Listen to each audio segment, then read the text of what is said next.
గోవా నుంచి మచిలీపట్నం పోర్టు వరకు రైలు మార్గాన్ని 1842లో సర్వే ప్రారంభించారు. ఈ సర్వే పూర్తయ్యాక గోవా నుంచి రైల్వే మార్గానికి గుంతకల్లు వరకు 1867 నాటికి పూర్తి చేశారు.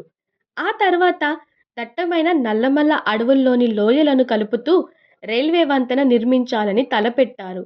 ఇందుకోసం 1967లో నల్లమల్ల అడవిలోని చలమ, బోగద రైల్వే స్టేషన్ల సమీపంలో సముద్ర మట్టానికి సుమారు 2600 అడుగుల ఎత్తున రైల్వే వంతెన నిర్మాణానికి శ్రీకారం చుట్టారు.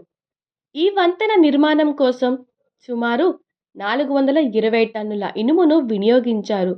బ్రిటన్లోని బర్మింగ్హామ్ ఉక్కు కర్మాగారం నుంచి ఉక్కు సేకరించి లండన్లో డిజైన్ చేసి అక్కడే వంతెన విడిభాగాలను అక్కడే నిర్మించి వాటిని సముద్ర